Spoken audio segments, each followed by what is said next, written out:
І потихенечку будемо додавати людей. А ти... Угу. Так, всім привіт. Я потихеньку буду додавати людей, які мені знайомі. Я бачила, Угу. Марина, наприклад, вже там півгодини висить на цьому лінку, тому в нас вже багато людей просто чекало, коли ми під'єднаємося. And let me then switch to English because I see a few people English speaking joining our webinar today, which is great, to be honest. Still, the majority of the audience will be Ukrainian speaking, but the purpose of this call is actually to attract as much of attention as possible from the global community, just because the core purpose of this sales development talks, Tereveni, to raise funds for Ukraine, for the charity that I support for 2.5 years since the war started, Zgraya. And we have a really important mission today to raise £2,500. And I hope that we'll be on track with this progress. Currently, let me just share a few things. What do we have so far? Currently, we're at 50% to our goal, which is, let me just share in hryvnias, 65,700 hryvnias. And yeah, like really close. I do really hope that we would be able in a few seconds to get to 7,000, which is way more fun. Before we start, as any webinar, I would like to explain all of the rules of today's session. The session overall expected to be 1 hour and a half. And we will try to stick to that timeline, hopefully. Second thing, we will start with the questions that you submitted via the form before I actually announced the webinar and the speaker of the event. I think that it should warm up the audience and encourage you to start asking your questions also. From time to time, I will be sharing via our chat the details of the fundraising campaign that we have, the Monobank link, PayPal, any other links that you might use to support our current campaign. And we have also 2 really interesting, valuable things that we would like to share for for your donation. And we will share about these 2 things a bit later, just to keep you engaged. So without further ado, I do really want to introduce to everyone Katya Klatkova, my friend and apparently a senior account executive at HubSpot for overall 5 years already. And she's been at Figma for some time as well, and got back to HubSpot. And before we dig into questions and some of the sales tactics and everything else, I would like her to share her story. And let me share my screen. You go directly to the screen. Okay, cool. Hi, everyone. That's amazing that you decided to spend an hour with us today, this evening. I hope you have a great evening all. Hope you're all keeping well, everything is good. I'm really happy just to spend this hour with you as well, just to be helpful in any way. So I'm hoping for a really nice discussion together with you today.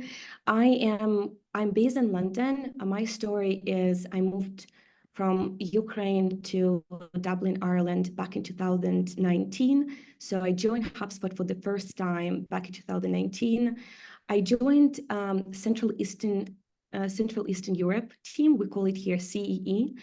So I was primarily working with like Ukraine, Romania, like basically Central Eastern Europe in there. My story is a bit interesting because in 2021, I left HubSpot. I moved to London. I joined Figma as an enterprise account executive, and I was working across the whole EMEA market. But then HubSpot reached out to me in 2022 because they just opened a London office, and they were hiring for enterprise sales sales role in London. So I basically decided to rejoin HubSpot, so like a boomerang story. So in 2022, I came back to HubSpot. I studied in their corporate team. We call it corporate enterprise. And currently I'm working on Nordics market. So I moved from this kind of CE story to the Nordics. This is actually the slide that I prepared for my interview that I'm having internally here at HubSpot. Yesterday was my final stage, presentation stage. And I was like talking about like my results at HubSpot. So just maybe to build a bit of a credibility, I'm showing you this slide just to you quickly like look in my results. It's not all about success, to be honest. What you don't see on this slide is my 2023 year. So as you see, 2019, I just started.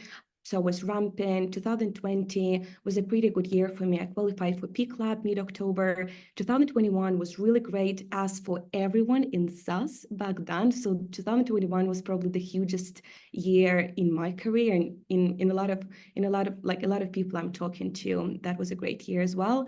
So then when I joined in 2022, I hit almost 300% attainment by December. So I also qualified for Peak Lab.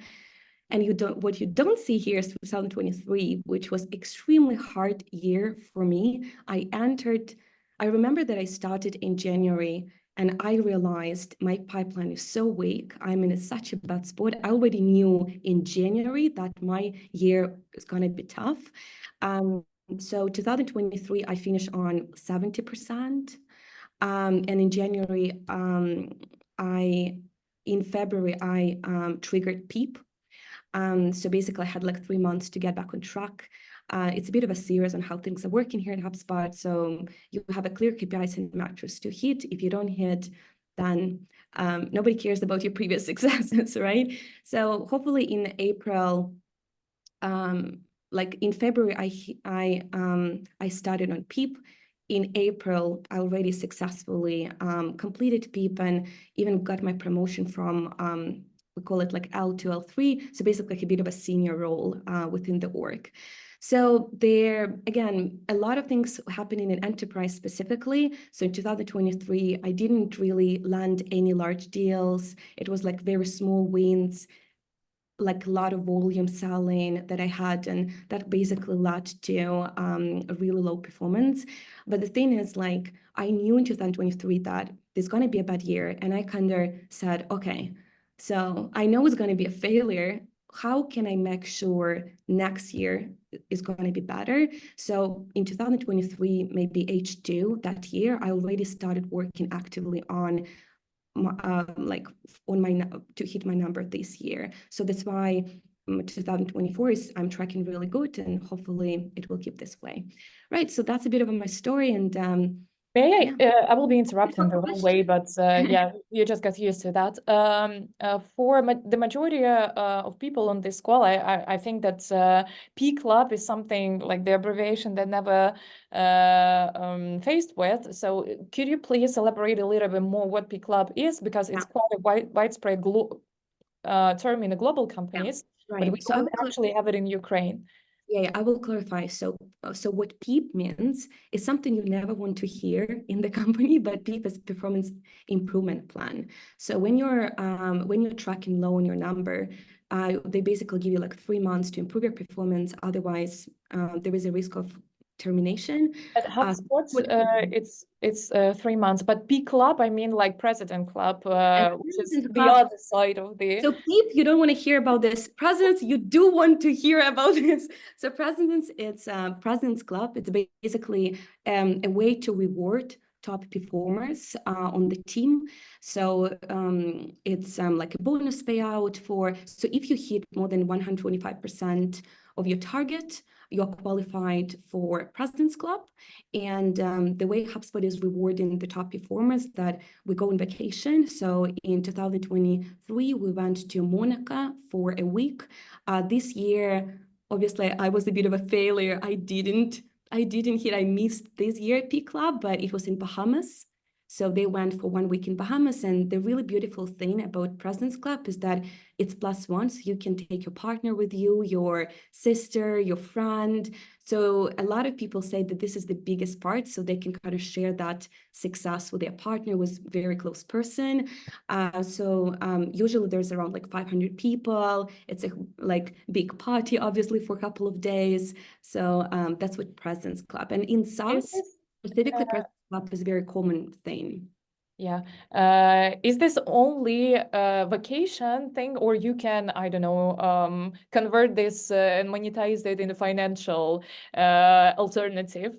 Just because our common connection at Salesforce told me the story that they have a similar thing at B Club, and she's been a few times traveling to different countries, and after that she was sitting in front of me with the Cartier watches, telling me like, I'm done with these travels. I don't want to do them anymore. This is what I'm interested in mostly. So that's curious that it's something similar you have as well. Absolutely. You can take just a money payout. So in 2021, I remember I just took a payout because I was already kind of planning to move to London. So there was like no point for me to actually go travel with the team. So yeah, so it's basically a choice. You can either choose a vacation or a money payout. For example, next month, President's Club is going to be in Bucharest. I'm actually thinking about money payout. I better go to. Yeah, I was like, you know what? When I missed my number, you put everyone on Bahamas.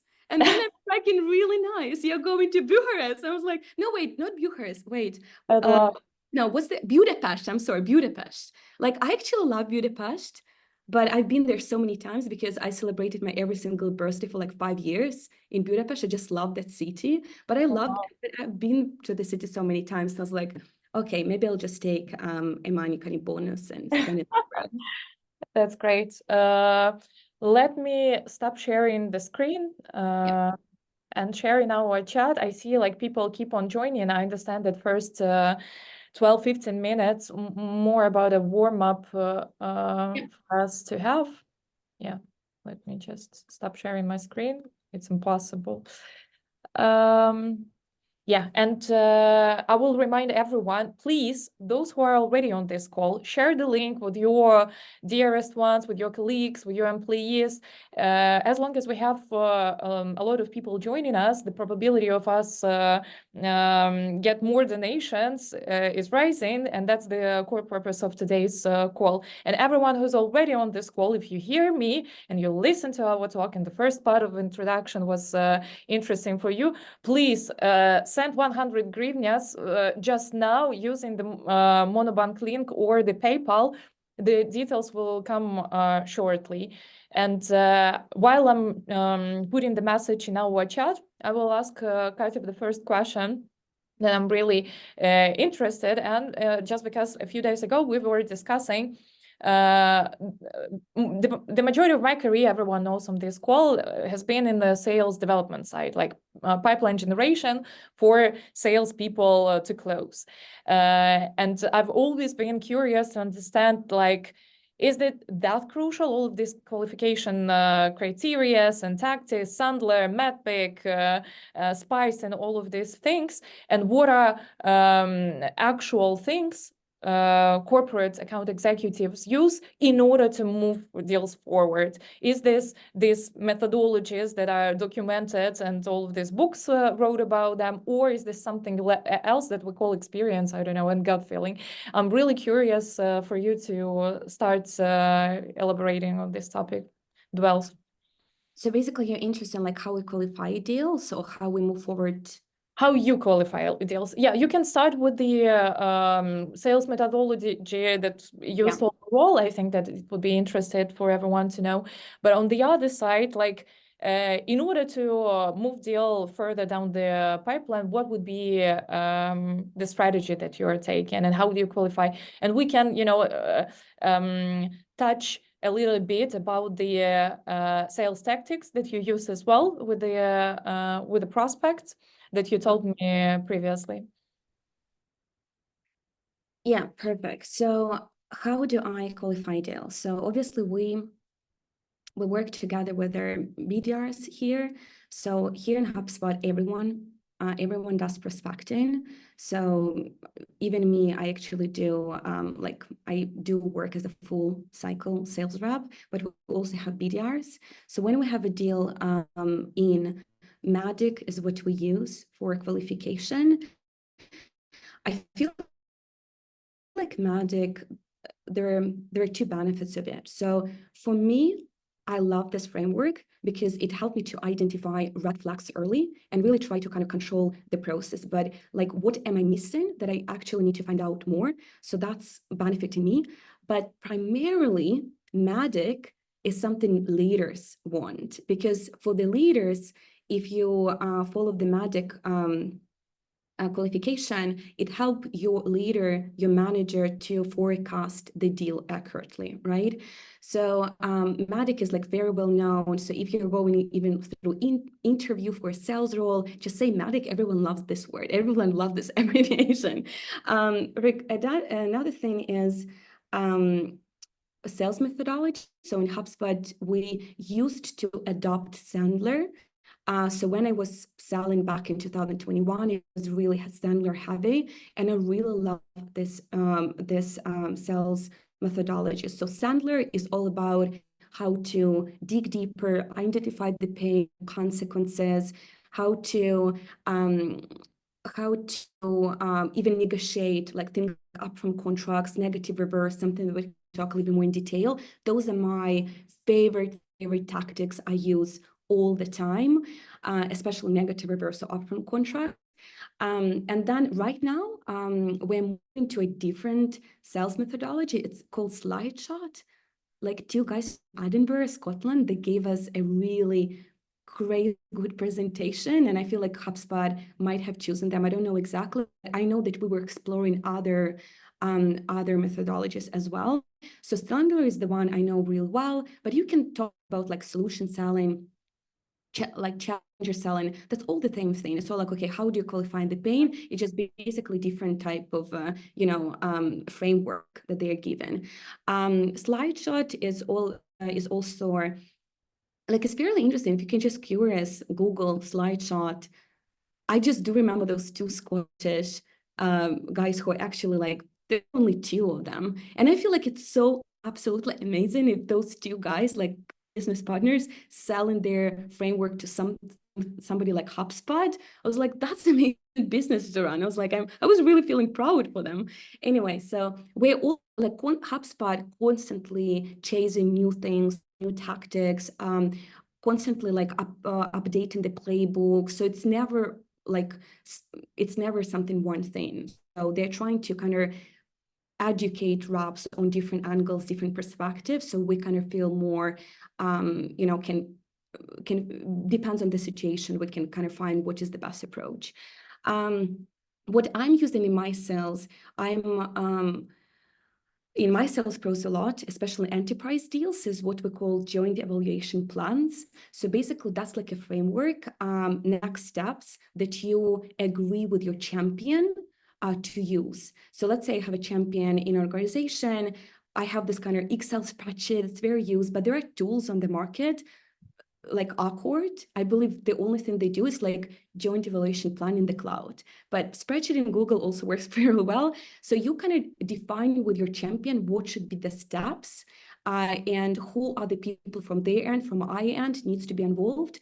And the beautiful thing about this is that we define what is our preferred sign-off date, and we kind of both commit, like there is commitment from me to work towards that date, but also commitment from the customer to work towards the date. So it helps me to control the process and also my forecast. I feel like the hardest thing in enterprise is forecast, because if you have a huge deal in your pipeline and end of the quarter, the whole org, all VPs will be on you if you have committed a huge deal. So if that deal split to next quarter, that's a really big deal, because that hurt leadership forecast really badly if we talk about large deals, right? So for me, joint evaluation plan, I rely on this thing when I forecast. So let's say when I reach legal stage, I can forecast as a best case. when I move from the legal stage and security, and we are just, raising PO and just moving to sign off, I can commit my deal, right? So that kind of helped me to structure my process and also be very accurate in forecast delivery, which is one of the big things that appreciated. But again, Marina, you guide me where I need to focus, like if it is more prospecting, because I can talk about sales process as itself, but maybe prospecting should be kind of a little bit more. Yeah, we will dig into that just because the majority of people watching us, I will definitely post this video on our YouTube channel afterwards. They're interested in different ways of prospecting, and definitely the way AEs approach that at different companies, that's also curious. I know that some of the companies don't have any requirements of as account executive to prospect. They have huge sales development teams to support them, and the AEs are like, it's not mandatory for them to nurture the database. Some other people work for them. I'm curious to know, what is this?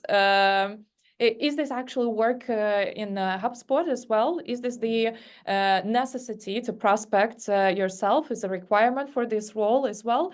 And how long? Oh my gosh, this science! And how much sales development representatives help you to hit your pipeline targets? Yeah, so the way, one thing I want to call out, if you work in enterprise sales, you will prospect. Like if you don't do any outbound prospecting, any prospecting tool, you just will not be successful on your role. When I was at Figma, we had a huge focus on prospecting. Here at HubSpot, we had a huge focus on prospecting. I never work for companies where enterprise reps don't do prospecting at all. There is a certain percentage they will do if they want to succeed in their roles. The way we work with the BDR org, so for example, I have my book of business. We call it capacity, right? So this is my book of business. Let's say I have X number of accounts in my book of business, and my BDR, the BDR, for example, for mid-market small business, they might have one BDR for a team of 3, a team of 4. Like in corporate, we mainly have one BDR aligned to 2 reps.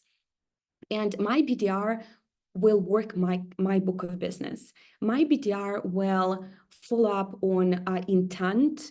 For example, if somebody were viewing pricing page, registered for a trial, or there is like a certain intent that HubSpot will generate. So BDR will follow up on those and try to qualify and pass over the deal to me.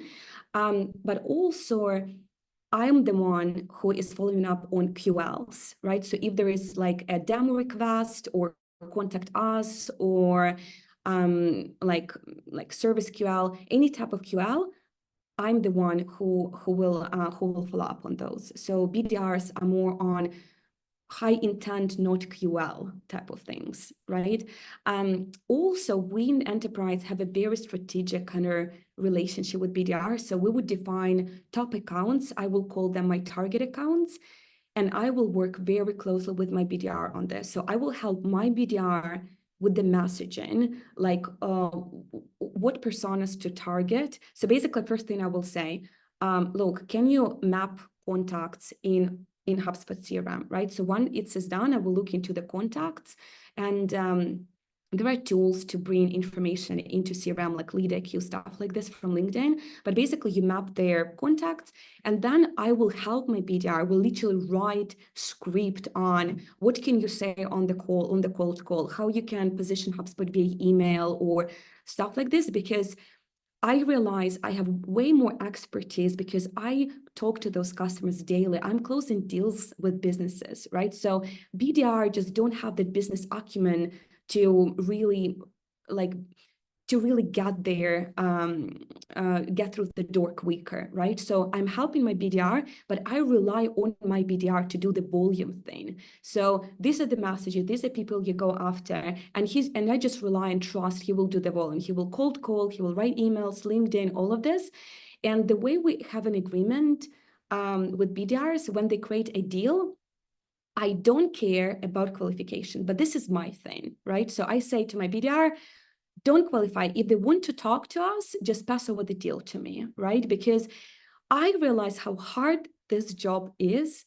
And when you reject somebody like a deal because they don't have a budget yet, I can nurture that relationship, right? So if I have a target account and anyone wants to talk in like marketing manager, I don't care. I will take that call at least 15 minutes. I feel they deserve to have 15 minutes of my time just so I get more information about that business. So let's say a marketer, huge fan of HubSpot. They will tell me what they're using in their business, who is the CMO, who's making decision. I was like, cool, I'm your friend. This is their academy. You can check, really nice course, and just say goodbye to that person. And then I will go and be more personalized with my outreach to really like my buyer persona in that account. So now I will go to that person, say, hey, John, I've spoke to your team. I've discovered X, Y, that. This is exactly what HubSpot can help with. Would you be open to have a conversation? Is it something on your mind you would love to explore? So I'll just go very like light on like executive level, but this is like how my BDR will kind of help me to open the door. And then this is my job to go and get that kind of like a better conversation with more like a senior execs. Obviously, my BDR is capable to do it. It's not like I don't trust my BDR not to go and prospect into executives, but we kind of do it together. So we would just say, look, these are the people you go after. I will try to reach out. So it's always very, very collaborative. But you are too kind, to be honest. Like, based on my experience, AEs are quite picky towards the qualification, or like it's a last resort to say that an SDR haven't done a good job on qualifying the deal, and that's why. And yeah, hearing you saying that you just like nurture together, that's the project, whatever he does in order to open the door for the account that is a part of your books of accounts. That's great. And I fully recognize that working with a corporate segment, it's quite a challenge for anyone to tackle. Yeah, we can speak about SMBs and startups where people could easily, you know, like respond to your message, but reaching out to CTO or like, I don't know, like head of marketing of a huge enterprise, that's almost impossible with the title like business development manager or SDR. It takes experience and time to nurture relationships first, and yeah. So the emotion in small business mid-market segment, they're different. Obviously, I feel like BDRs are more because the volume is larger, so they need to disqualify, they need to bring qualified pipeline, right? Because obviously their account executives in small business mid-market, they're managing a lot of volume, so they need to have a proper qualification in place.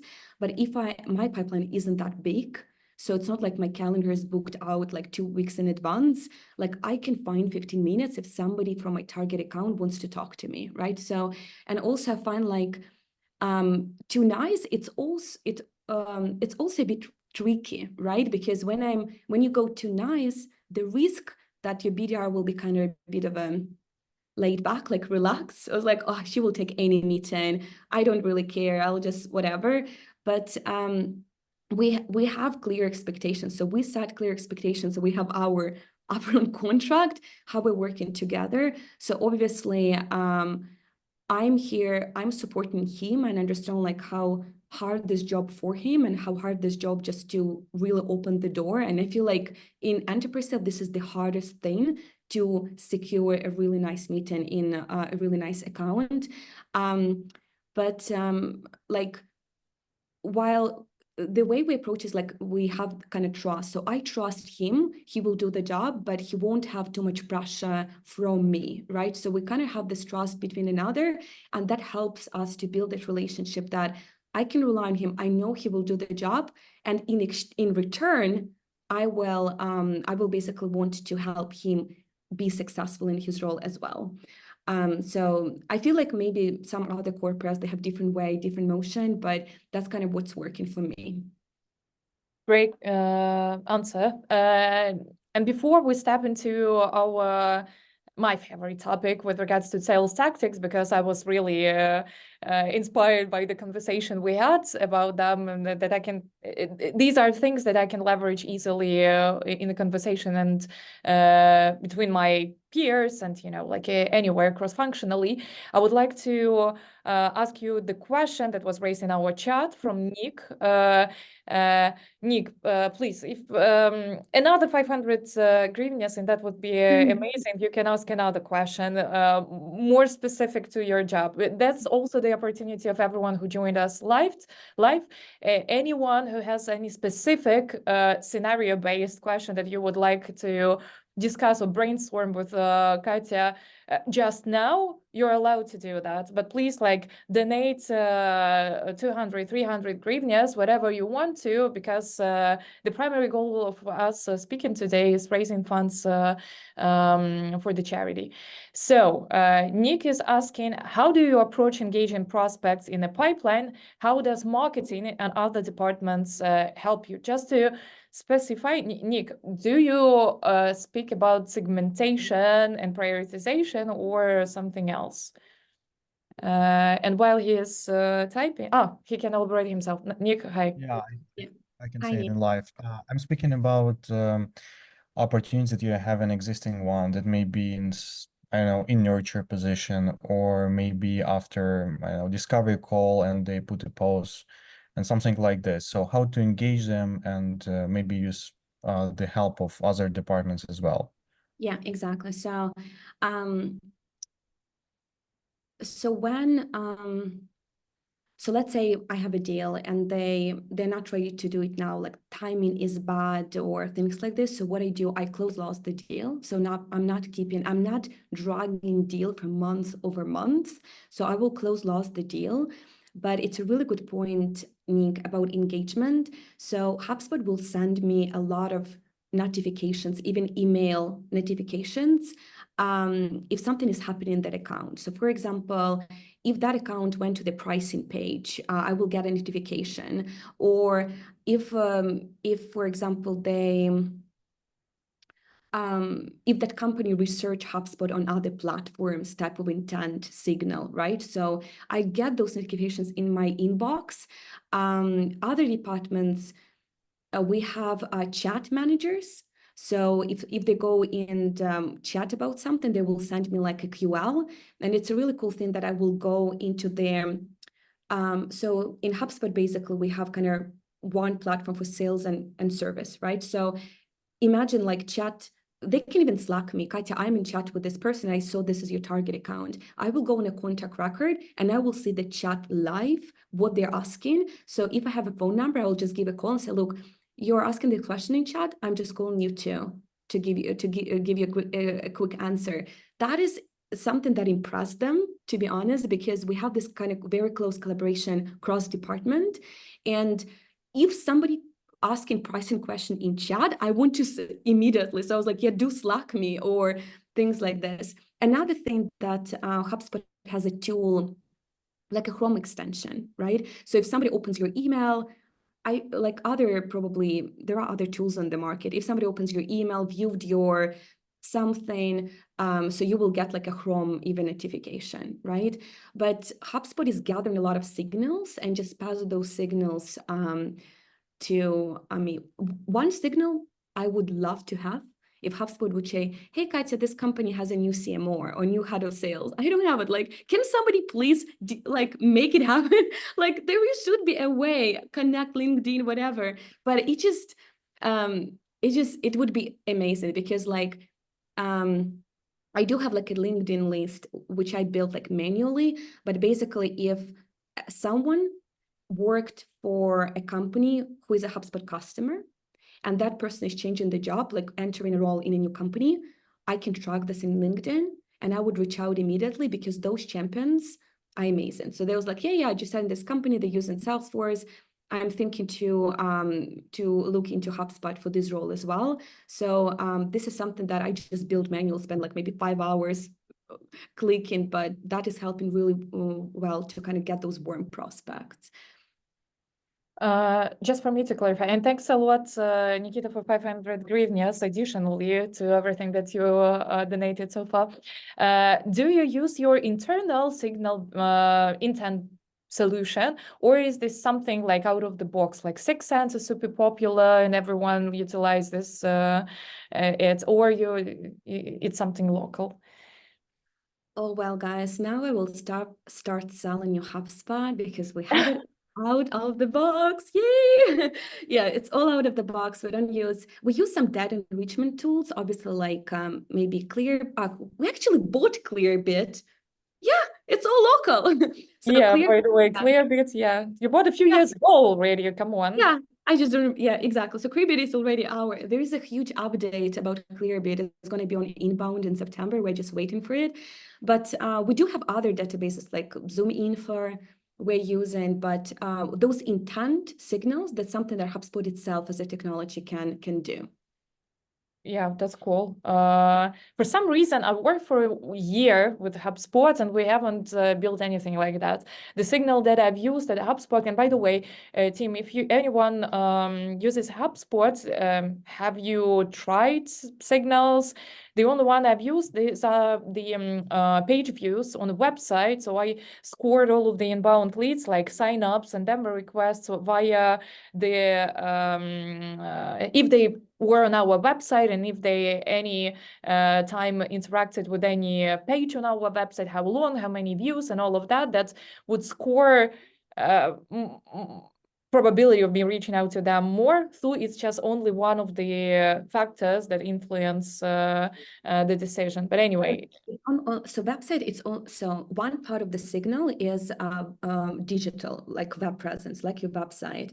But another big part of signals HubSpot is doing is product signals. So if somebody did a trial, or we have signals if somebody uploaded a contact list to free CRM, or if somebody invited more than 2 users into the system, things like, so basically HubSpot identified what are their like high intent signals in the product.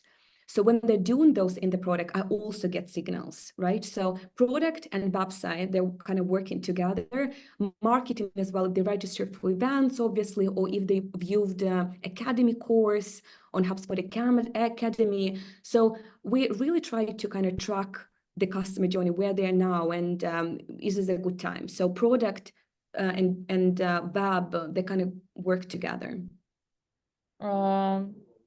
Cool. I just received a message that there is a tool, Irina actually shared it, right about, which is helping tracking job promotions or anyone joining new role at the company. So yeah, if anyone would like to explore, please do. And definitely, I think that if you have a strict list of the accounts that you save in Sales Navigator, that automatically could send you and update you on any type of changes for this particular leads. But I understand that not all of us working within the fixed list of the accounts, that could be out of our usual scope. It would be great to know if the similar company of that size has any changes that might potentially be teasing for me as a corporate account executive, for example. Yeah. Irina, you just made my day. I will definitely share that right about. I found it. Cool. That's really cool. Let's for those who just joined, please, if you hear me now, send 100 hryvnias for our campaign via the link that I will share once again. You are allowed to ask questions in the chat, and we will happily respond to them. But before you're typing in and already happy to donate the next 500 hryvnias to ask the question, I would like to ask about negative reverse tactics. And oh my gosh, the other one that you use, upfront contract. Contract, yeah.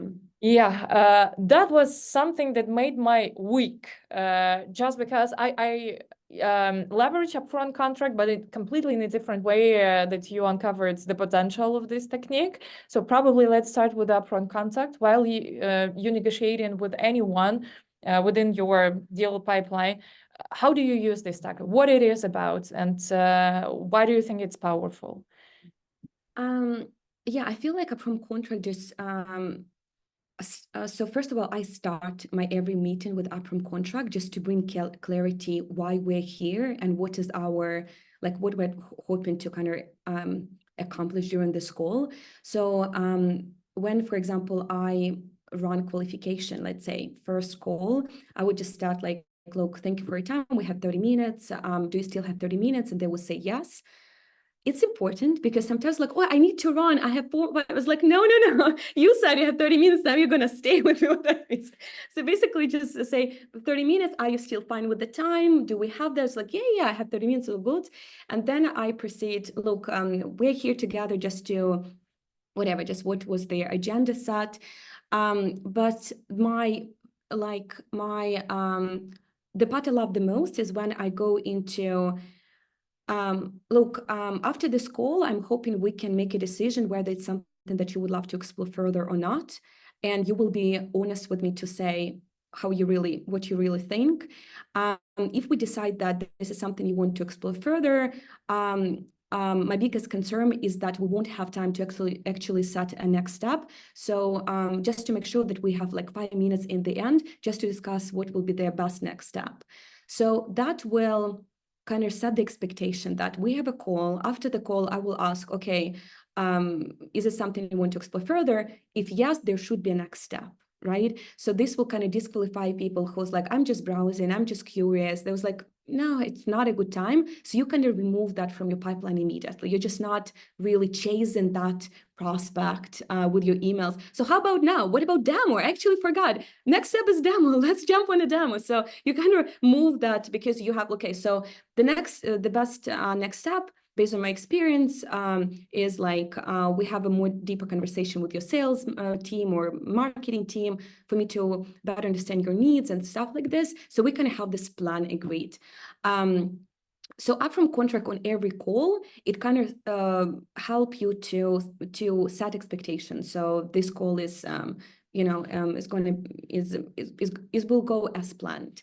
Negative reverse is this thing that is extremely useful. I found it. It's like when somebody gives you an objection, for example, HubSpot is too expensive for us, right?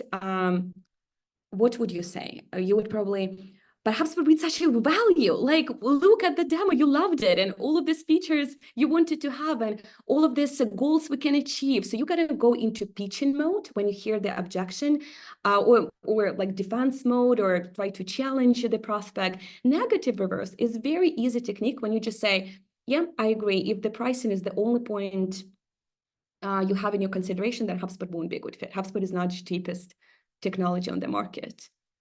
And when you're just not pushing them, you're not on them, and you just leave them. I was like, yeah, I agree with you. Obviously, we're not the cheapest. So if the price is the decisive factor, we won't be a good fit. And I was like, and you know, when you push somebody from you, they will want to kind of, wait, that's not, I was expecting a sales pitch and be the boss. I'm just losing my leverage here. So they would actually pitch you back. No, but I'm looking at Salesforce because I really love that thing. I was like, yeah, that's why we cost that much.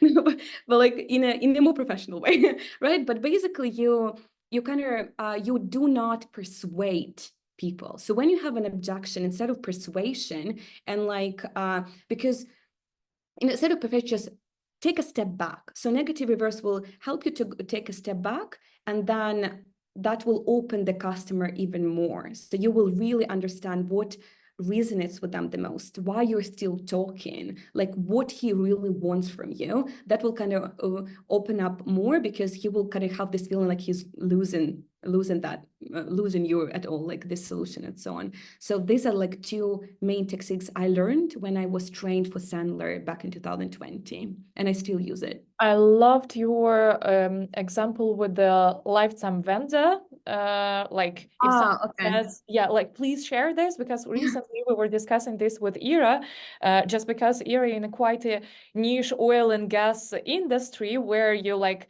as long as you're stuck with a vendor, that's for years or centuries or whatever, and to let them change their opinion and even try and consider the other vendor, it's quite difficult.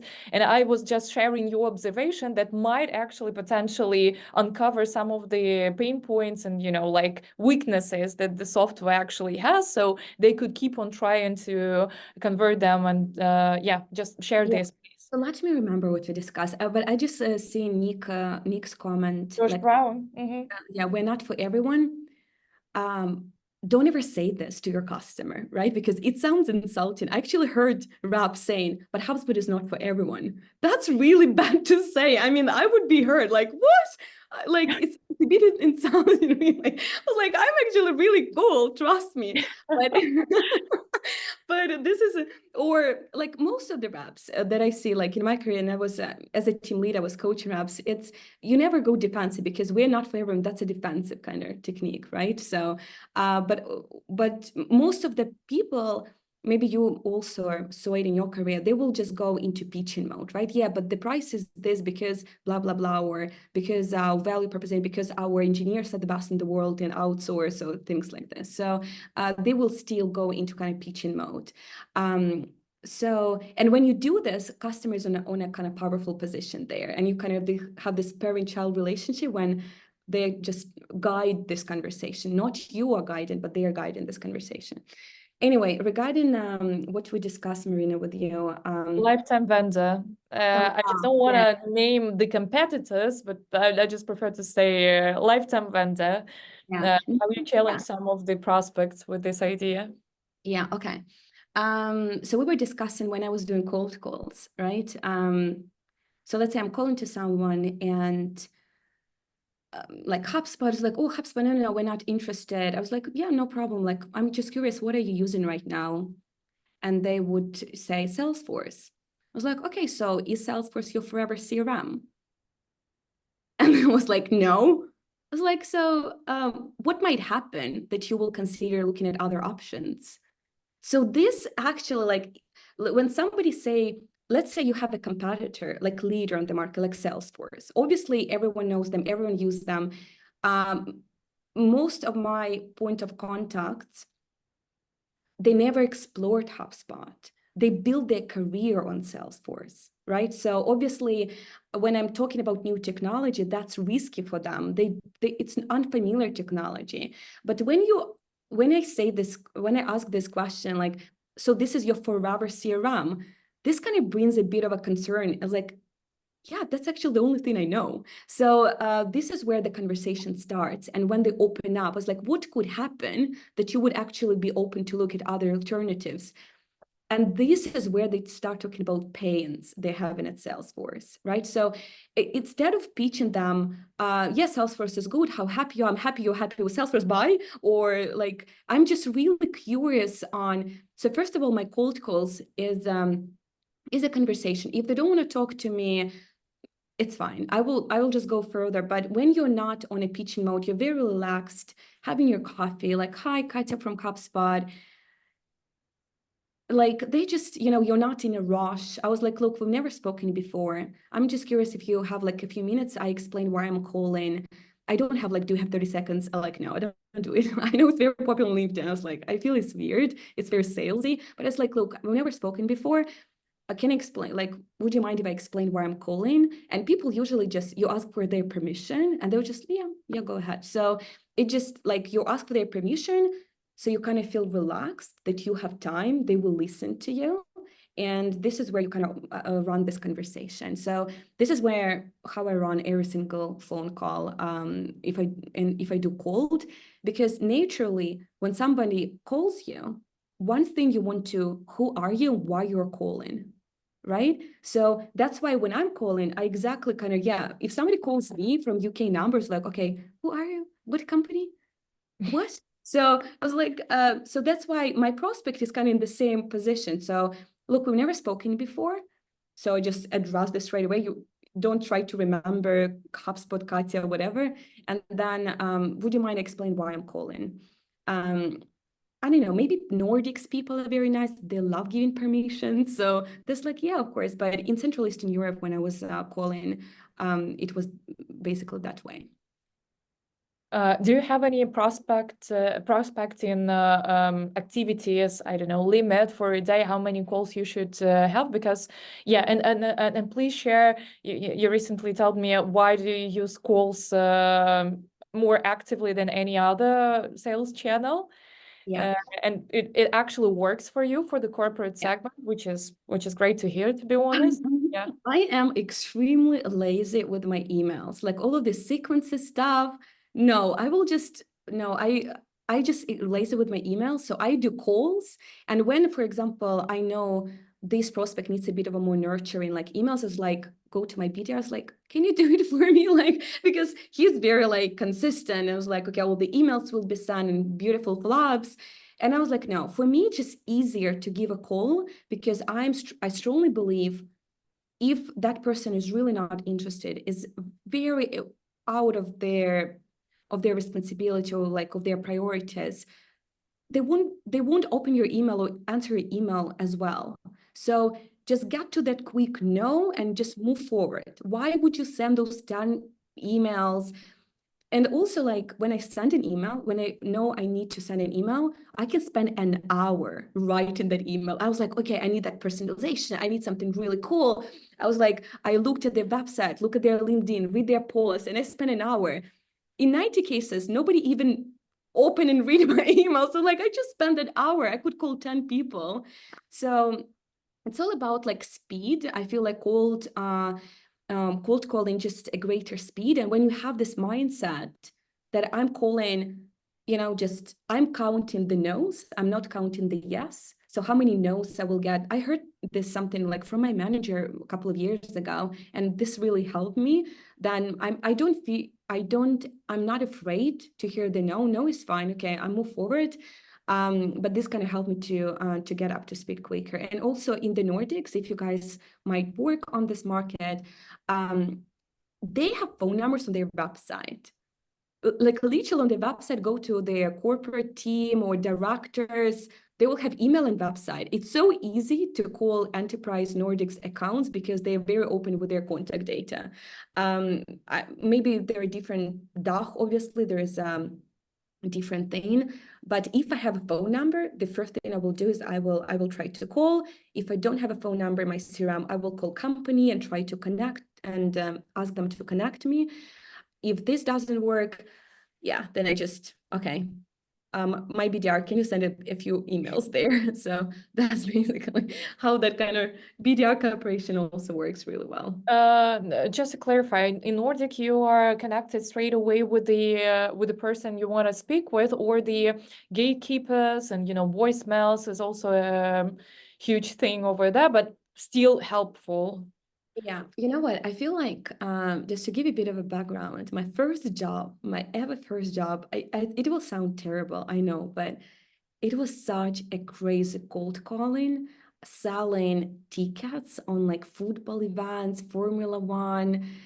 It was bizarre. Like people would just be rude, and that was crazy. And I feel after that experience, calling company numbers is such a breeze and ease. I was like, what's the point of not calling company numbers? So when I have gatekeepers, like they would say, Helena, I was like, hey, Helena, Katya calling from HubSpot. Can you connect me with whatever? Maybe 40% of time they will just connect you, really. So you won't, I feel like this gatekeeper story in DACH, they're more protective. I heard from reps. In the Nordics, they will connect you or they will ask you why you're calling, but they ask you why you're calling, not to challenge you or block you, but they really need a reason to write in their calling notes, like calling when they transfer their phone call. So it's not like you don't need to ask to start like, oh, I'm calling from HubSpot. It's about CRM. Cool. And usually they pass through. Well, not 100% obviously, but I will try. Just if it works, it works. If it doesn't work, or it's fine. Great, thank you so much. Yeah, I wanted to pause on that, and I told that everyone who's live would be able to hear that first. we have two materials that we would like to share for your donation. The second one that actually Katya prepared, I will let her speak about that. But the first one, Ira is on camera now as well. So Ira, one of our previous speakers for our sales Tereveni as well, and she's actually prepared something special for anyone who would like to get something valuable, not just the webinar, and to help also to raise funds for Zgraya. Ira, up to you. Thank you, Marina. So yes, can I share, by the way, my screen quickly or not? I'm not sure that you are able, but no, that's okay. Basically, this is the file where I gathered some best practices on the actions that you should take as SDR or BDR before you're setting up a demo for your IE, and also some best practices from the IE side as well on how to run some demo. So in my career, I had a bit weird experience by starting my role as inbound IE for Headspace, and then I decided to move to outbounding, and I joined SalesLoft and then a couple of other companies. So it's kind of blend between from this all experiences I had, and they're around like 30 pages. You can find like some best practices, some templates as well. So yeah, Mary, what will be the minimum price for that? I think that 500 hryvnias is the minimum price for that, and Ira will gladly. Yeah, like let me put it like this. I will make a post on my Telegram channel at BizDeva that anyone who donates 500 hryvnias with a note Ira's presentation will get the access to this presentation. So I would clearly see that you've donated and I'm able to share the access with you, and Ira will be thankful and will share your gratitude for the support that you're providing to us. And thank you so much, Ira. If you could craft the message that I can already briefly, like shortly post on Telegram, that would be great. And anyone who's on this call, please share with your colleagues, I don't know, peers, or anyone who might benefit from the framework and from the experience that Ira has. And she actually prepared these presentations for one of her consultations. So that's definitely a really custom, personalized material to get. And the other collateral piece that has been prepared by Katya will be sold a bit more expensive towards the. This is short and sweet thing that she will uncover shortly, but super invaluable. You will hear shortly what it actually covers, and definitely knowing someone from HubSpot and being in sales, I would be hot to trot to get it.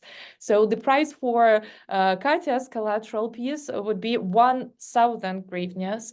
And Katya, could you just shortly tell us what this piece is about? Yeah, so to their point of Nick, how to keep their prospect engaged, what if it's not a good time, this deck will actually help to avoid situations like this. So I remember back in 2020 when I just started, maybe 2018 even, we had a really great like manager. He's now sales director in different company. He was such a strong leader. And I remember he did a training. It was called building urgency in the sales process early on. So how you build urgency, how you qualify early on in the process, just to get this deal over the line and to accelerate time to close. And I unfortunately don't have his kind of presentation. I just remember the key messages and I started to use it in my process. And during one of my, I just needed it for my job, basically, the challenge, I was thinking about how to close deals faster, right? So because it's really annoying when deals are like the deal split or they just drag month to month. You don't really have control over this. You don't really know what's going on. And the only thing is left is like, hey Marina, how's it going? How about reconnecting? Just wanted to check in, just wanted to, so this kind of thing that we're doing when we are out of control completely, and we're still hoping, because she was so excited, she really loved the product. So this kind of control of the deal, how to qualify right at the very beginning, what questions to ask. I just put it in like 10-slide deck. It's basically all my, how I see what is the best way to tackle this process. And historically, my time to close is really fast in HubSpot. So when I was working Central Eastern Europe, it was around 14 days just to create and close the deal. And here in enterprise is also fairly fast, like not 14 days, unfortunately, but not like 2 years, not a year, but I can bring within a quarter, like a large enterprise deal as well. So this, again, just kind of In a quarter. within a wow. yeah. But like also it depends where they are in the process. So if they are evaluating really actively, obviously you can bring it fairly quickly, right? If you do steps right, if you build clarity in the process, because usually why customers delay? They delay for a couple of reasons. First, they're confused, they're overwhelmed, there are too many options, they don't really know which option is the best, how to choose. Number two, they feel they don't have clarity. They don't know how the process works. They have a lot of like concerns and questions to address. So there are a couple of, this presentation is exactly about this. So it will tell you like why customers usually delay and why they make decisions fast, and how to build your sales process from the very beginning to kind of to move this deal fairly quickly. Yeah, so selling this deck for everyone who need it, 1,000. I don't know what else I can sell, Marina. Can I selling my phone number for 2,000? Great question. You see, like we prior to this event, we had over 100 people registered, and some of them messaged me directly asking if there is a recording of this session and so on and so forth. And I see like barely 30 people joined us live. So I definitely would like to keep these registered people accountable by I don't know, even selling for the access to YouTube video with us recorded. So I just bounce ideas, and yeah, the team who actually found some time to join us and be with us today, please bounce some other ideas that we could use in order to proceed with our fundraising campaign. Currently, we are at 70,000 hryvnias out of the 130. So it's 60,000 that we need still to collect. I do really think that usually around 30-40,000 it's possible to get after the webinar by, I don't know, with the collectively with the people who watch this online, and with my collection skills, collector skills, reaching out to other colleagues and so on and so forth. But I would appreciate if everyone who's on this call, please take a screenshot, share on LinkedIn or Instagram that you've joined this session, that you enjoyed this session, and it was valuable for you, because it will encourage afterwards, first of all, get to my Telegram channel and see that we have 2 collaterals available for your donation, and that would be super valuable for both sides. Honestly, that's definitely price for value. And secondly, it will encourage next time everyone else who would like to register for the event to actually participate live, not losing the chance to ask questions, being an active participant of the live conversation and bounce ideas together with us. But definitely thanks for this milestone. 70,000 hryvnias are already here, and Ira already crafted the message. I will shortly post in our channel. So anyone who would like to get Ira's deck on demo, on handover process of a BDR, pre-demo actions, please donate with the comment Ira's deck. Good. Moving forward, because we still have 30 minutes. Yeah. Let's talk about interview process. That's very relevant. Interview process. Oh, wow. Yeah, STAR methodology or anything else that we would like to discuss. Yeah, STAR, anything else? Yeah, I do have actually one thing I was thought about that I would probably share about Yeah, interview.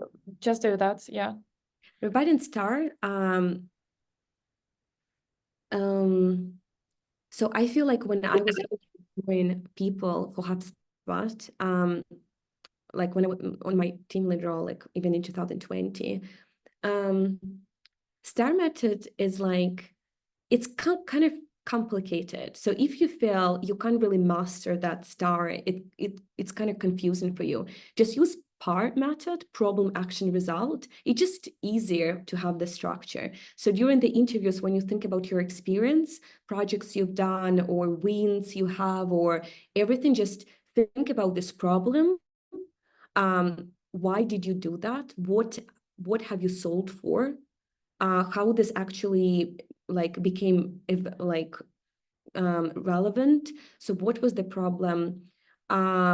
What was the action? What did you do? And what was the result? A lot of people really do not talk about results. I've done this nice project and this is what I've done. And okay, what was the result? And this is where you really don't have this thing. So I would advise, even now, from this point now on, every time you do something, think in this metric. So try to, if you do a campaign or if you launch a project, try to think how you will measure results for you to speak about this later on during your next interviews, your experience in your company. Just, this is something I didn't think about when I was like doing a lot of trainings in HubSpot and workshops.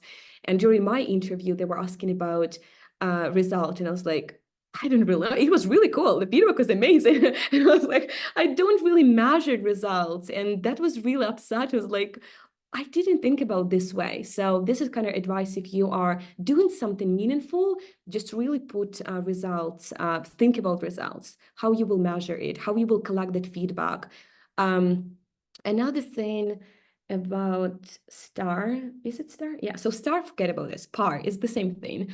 STAR is like situation, task. I don't really understand that myself. I never use STAR. PAR is fine, it's sufficient. But everyone uses that. Yeah. Let me just briefly share my recent experience. I've been interviewed by corporate companies, obviously, because smaller companies do not stick to that type of things. And all of them just prior to interview, even with the recruiter, sometimes they provide you with the deck where they say like, all of your answers will be scored via STAR methodology. I was sharing about this methodology, STAR Reel even, in a BizDeva channel as well. EEL stands for learnings and impact. So besides situation, task, actions, and all of this that you need to be structured with while answering every question that has been asked, you need to provide also the learnings and the impact that your decision actually had. And surprisingly enough, I haven't, I was on the final stage with two huge companies in fintech space, and honestly, I was rejected due to the fact that I was scored lower responding via this STAR methodology, which means everyone who was on the call, they actually track, like, if you uncover the situation, the task that you have, actions, and if you try to step out or probably give a little bit more context, that's already put you in a weaker position, or at least it observed as a weaker position from the outside by these people, just because like STAR methodology, if you're not capable of structuring the answers that way, you're done. Majority of in action, you still talk about tasks, no? In action, it's kind of all very interconnected. So I know. the tasks, Yeah, that's why it's so super confusing, because genuinely you're quite stressful during any interview process, and you probably, if you're doing them, you're probably doing them with other companies. It's like a never-ending vicious circle for you, trying to keep in mind that you need to provide all of the answers via a particular framework. And my friend from LinkedIn. She's actually sales director for UKI region, and she's a hiring manager. She says like, that's a bullshit. Like, she never scores anyone via this framework. Through LinkedIn provides this methodology, and they require to score interview ease via this framework. She says like, for me, sometimes it feels even not natural when the person like, okay, star, I've been there, done there, now I'll be like, I have a few situations that I shared with everyone in this world already up to this point, and I will just go via my notes, like pitching you the same stuff via the same framework. She says that I would like to uncover personality compared to any methodology that needs to be scored via the conversation. Par, by the way, to me, it sounds way simpler and way more comprehensive, just because, come on, like problem, action, results. And you need to keep at least 3 things that you need to uncover, but not start real and try to even segment in smaller chunks the answer that you might have. I agree with you completely.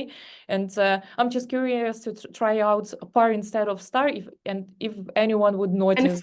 And fail during the interview. Like, fail again. I didn't work. Okay, blame me for that failure.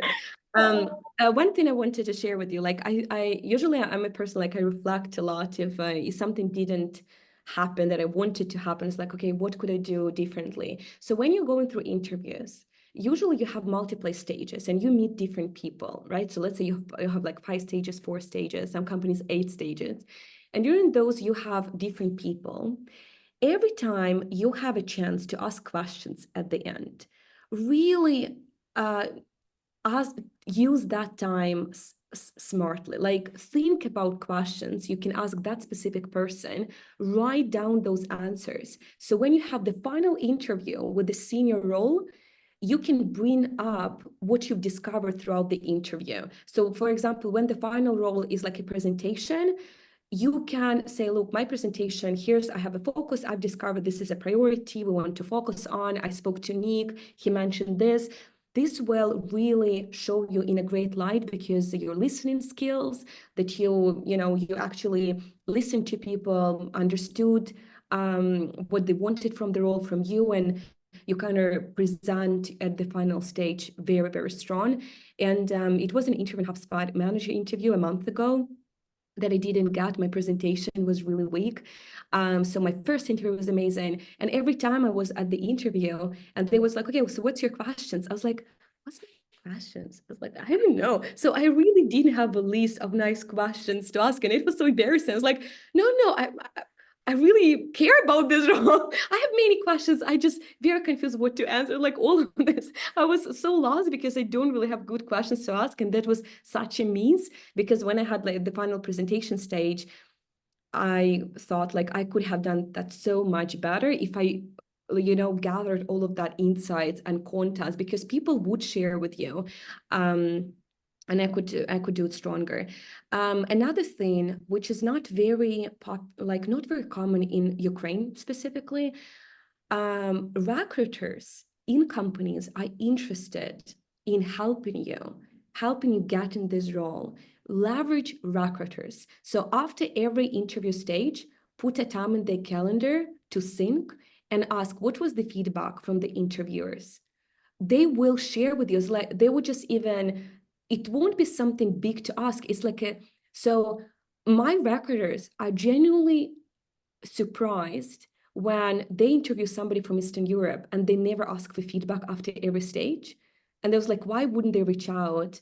So they would just, hey, if you need my help, with anything, and people just ignore, because I remember recruiters in Ukraine, it was like very, it wasn't that kind of helpful for the candidate, I feel, right? So if you're interviewing for like international global company, just really leverage recruiters. I remember I was interviewing for HubSpot, my recruiter Dennis, he was amazing. He helped me in every single way. He was like, look, try to think about this during next time. Your style was really bad, something to improve. He would just really give me that insight. Like the managers really love that about you. This is something that you need to think about for the next stage.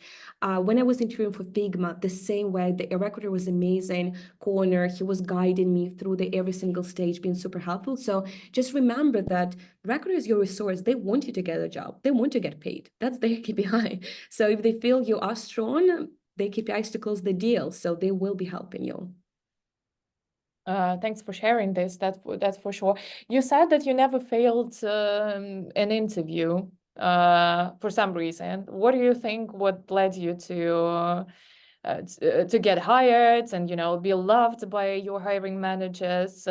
What would you recommend? How to behave at the interview so you would stress out the confidence, but not the anxiety that you have during the conversation? That interview months ago. So now I have this new experience in my, I was very proud. I never felt an interview up until now. I was like, oh, I actually have that experience. No, but honestly, like, I also have different idea about failing the interview. Because when, I will share a little bit later, but why I never failed the interview. Maybe I haven't interviewed for a new company. I just got the job. Yeah. So when I was in Ukraine, yes, it was Terrasoft. I was very, very junior, never in sales. You probably guess everyone knows Terrasoft if in Kyiv, like one of the largest product in Ukraine. They call Croatia right now. So I was just hired. I remember it was like they hired me for potential, and Terrasoft back then they were doing this, like Croatia, they were hiring for really potential. So my VP of sales back then, he's a chief sales officer, chief marketing even officer, something, chief C-level now. We're still in a really good relationship with him. He's super supportive even now for me. So it was like that experience. But then HubSpot was hiring, and I think back then I was interviewed in 2018. It was a big thing to move, I feel, for the sales role, right? So people were moving abroad, like for engineering role or something like with really like hard skill, and sales role. Why would somebody hire a sales rep from Ukraine and bring them to Dublin? Yeah, I don't know the answer even now. Something happened. No, but I feel like preparation and never be shy. Talk about your achievements. Like be loud about your achievements, especially now. So like, I'm really proud to be Ukrainian and how resilient we are, how hardworking we are. Like, I'm proud that after full scale, we're starting 2022, that year I hit 300%. That speaks a lot for resilience, for how we can really cope with stress and deal with a lot of things going on and still have this focus. So if you like, really write down what you're proud of or what your wins, and bring those on interviews. So sometimes people just don't talk about, they feel like it's like, especially maybe in now mentality, it feels like we don't talk about ourselves much, and we can't really we feel it's not okay, Marina, if you know what I mean, right? So it's a bit different from other candidates. So don't be shy, really think through what you've done. Maybe if you can't find an idea, just chat to someone who you ever worked with and ask them, like, what have done something that you remember in the role? Because people even remember your projects. You might not even pay attention, but obviously you accomplish certain things. So and yes, and I was like Figma, I was talking about my wins very confidently, and during the interview, I always choose the company. It's not only they hire you, but you also choose the company. That's a big impact for your success as well, which company to go into. So don't be shy to ask their questions. And this is actually appreciated if you go and ask them really hard questions, questions they not even easy to answer, but they kind of signals that you're really serious about your role and you've done your research. So that's what I've done for HubSpot. I've learned a lot. My preparation was for HubSpot really, really high. Like, so that kind of helped me to get this confidence that I'm really very motivated to start at HubSpot. You're really strong at questions. That's for sure. Like that's what I've observed already. But at the same time, could you share? Do you remember some of the questions that you asked to specify? Like, and also please share. Like, remember this conversation with Ira as well, or I don't remember with whom already. When the person said like, "Yeah, I like this experience," and you said like ask what am I missing, and let them speak about that. So probably that's not, yeah. So also, okay, I have like so many things I wanted to say, and now this one. Wait, let me focus. Regarding interview, Questions. yeah. So the questions. The question I remember somebody asked me that I really remember well, and I think that's a very powerful question when they asked me about the project, and the question was like, why did you decide to do exactly this thing? Why not another thing? Why did you decide to do that thing? And I think it was also like a question that kind of made me think, like, because obviously in the organization like HubSpot, for example, there are so many problems and issues to tackle and things to do. Like, why did I think that was the most important thing to go and spend time on? So I think it's a really good one. Our directors are also like, we would ask, so we kind of test for curiosity. So we would ask what was the last book you read, right? So things like this, like during your interview. The questions I was asking when I was an interviewer, I was on a role play role. So my job was to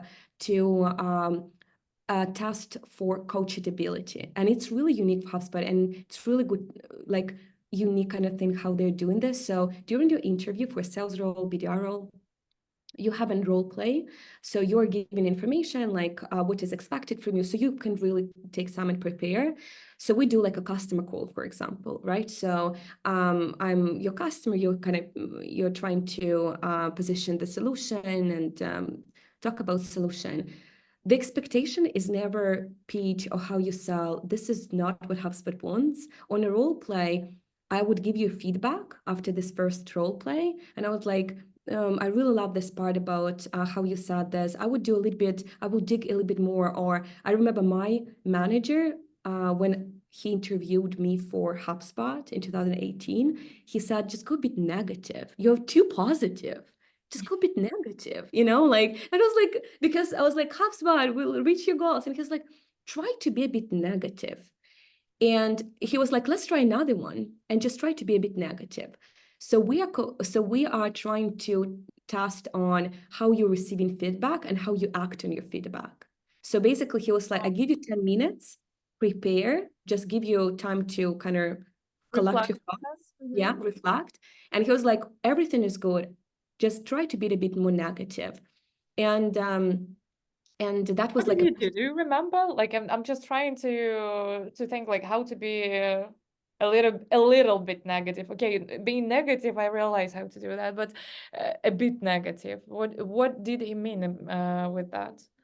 No, it's so basically I was talking only about gains and goals, but I haven't talked about losses and consequences, right? So what happened? So questions like, okay, but what happened if you're not doing, if you don't start doing this, right? So for them to go a bit on a kind of negative side. So it's not like being like challenging them, but it's like asking questions that are for them to talk about problems a little more and what they're losing, right? So we usually try to quantify our problems, for example, like when we're selling Marketing Hub, how many leads you're generating now, what is the conversion rate, how do we hand off leads to sales, and where we identify the problem, we try to quantify how much this problem actually costs for your business. What is the cost of inaction, right? So if you don't fix it, what will be the cost of inaction? And if you delay, you can just say, look, we've just calculated that having this problem in your business, you're losing 30,000 a month. Why would you delay this project for another 5 months? this is again for that kind of building urgency. Like, what is the reason for you? So HubSpot costs us 20,000. You losing 30,000 a month, and we kind of went to this agreement with you together. So can you help me understand what am I missing? And this is when the customers really kind of, so when you have this quantifiable, it's really, really powerful. I will be honest, it's harder to do with enterprise business because the numbers are so big, they don't have idea. They just have this digital transformation projects. Nobody understands what it means, like what it needs to accomplish, but there's like, any metrics, Katya, like you would advise us to track. So it's like enterprise is harder, but if you're talking to small business and mid-market business, if they have a problem, it impacts their revenue, impacts something. So try to dig deeper, understand how it costs for the business. So then when you do your ROI or whatever, giving them back on track, challenge them or not challenge them about inaction, that will be way, way easier. Yeah, I just see that we are 5 minutes to finish. I'm curious, you just tackled briefly about ROI. Do you, as I know, like Salesforce presenting this to their customers as well, trying to calculate what would be the cost and gains for anyone to start using Salesforce. Is this something that you need to prepare for corporate segment as well, like justifying the price of HubSpot? Yeah. So the answer should tell yes, but not necessarily.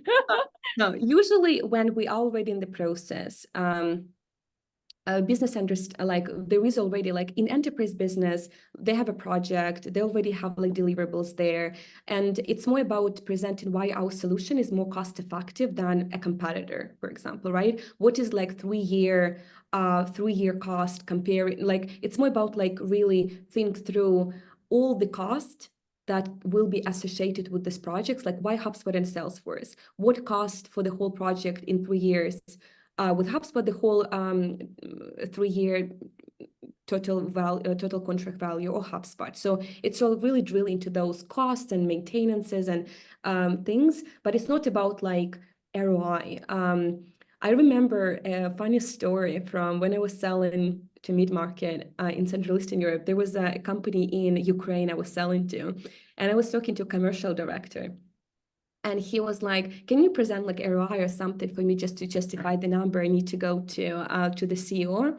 And in HubSpot, we have this like ROI calculator prepared by marketing team. So I was like, of course. So I went to the website, put the numbers I got from him, and it showed like 200% growth year over year, like and I was like, showing this to him. Back then I was very junior. I really didn't understand, like, that's ridiculous. He was like, Katya, my advice, never show this to anyone else. Yes, we really laughed in the call with him because it was so out of whack, because businesses like of his size growing like 20% year over year. Like, of course, if you're a startup, you're just starting, 2 more leads is already 200% growth. Yeah, of course. So that calculator was built for small business, not for that size of the business. And I was like, oh, it's a cool tool that I'm going to use it. But it was so funny. We obviously built a really relationship. So I took that feedback nice, but I was like, yeah. So since then, I never present ROI to anyone. I feel like this is just a lot of make up numbers and stuff like this. What Salesforce is presenting, and kind of everyone understand it's all. This is the file you see now. You sign a contract, you will never get back to that file. You will never see those numbers again. This is a lot of information. Like, I just don't understand the point of it. So I kind of, maybe people do it. It's just my approach. I'm sharing that I would usually go in deep into what are the all costs associated customer might not be aware with, especially with Salesforce, right? What are the add-ons, all the cost adding on that the price for Salesforce, not their quote they're showing to you, like 70% less than HubSpot, something like this. So I will try to educate my customer mainly on what this project actually cost, even like what questions to ask Salesforce during their commercials or during demo. Like sometimes you can build relationship and your champion can challenge your competitors when they are in a room with it's a very powerful thing when you manage to kind of have this level of trust with your prospects. It's just magic because you have a champion who will advocate for you, but they will ask hard questions to your competitor just to understand where their weak points. Yeah, so. Amazing. We are on time almost. Is there any other question that's the final one that we can answer? And we will wrap up just because I do really want everyone to I don't know, enjoy Thursday, prepare for the next day. I understand that in some of the regions, by the way, now in Ukraine, there are explosions. In Odessa, there are explosions, and most of the audience might be covering themselves in the shelter. So that's all fine. Let's wrap it up on time. If no one has any question. Oh no, Marina, I forgot to mention about my Telegram channel with 80 Please subscribers. do. And I will share after this presentation the post on BizDeva as well. Maybe that's the future growing best sales channel on Telegram, who knows? So I would like to start. I'll be, the witness of this moment, and I really appreciate you starting here. 80 subscribers. It's basically my mom and all the relatives. Yeah, but I was very active on it before. I haven't been active. I'm just really curious why people still there because I haven't been posting in a year or so. But yeah, we will talk about this. About their donations, guys, if anything I can do like for extra donation, like for 1,000 we can do a 30-minute conversation, like a phone call I can do with you. For 2,000, 1 hour conversation. For 20,000, I will fly where you are and have so whatever, if you have any. I'm not really sure that it would be enough for you to fly, stay over, or it's a huge commitment. But yeah, definitely. The only thing I would like to say at the end of this call, we will get to the goal that we initially set for ourselves. Just because it was initially Katya, I didn't expect to get 100,000, but we were asked to gather 130 to satisfy 3 particular projects, military projects that we need to help with. And she's like, yeah, we'll be there. Like, why are you asking? Like, we get there. So now the goal is to actually get to 100,000. 100,000, yeah, 130,000, yeah. I'm already this is nothing for us, guys. This is really nothing for us. I do believe we can do it. We already have a way. And again, thank you so much for your time. It was amazing to have you, everyone here. I hope it was helpful. Even if you have like one insight from today, I will be super, super, extremely happy. And if you need that presentation, that presentation, if you want to get it, like how to accelerate close to create to close, or any type of advice, just reach out to Marina and she will connect us. Okay. Thank you so much. Please share words on social media about this webinar, and hope to see you soon. Raise your questions, ping me in private. We'll be there until we're done with our goal. Enjoy the evening. Thanks for joining. Bye-bye.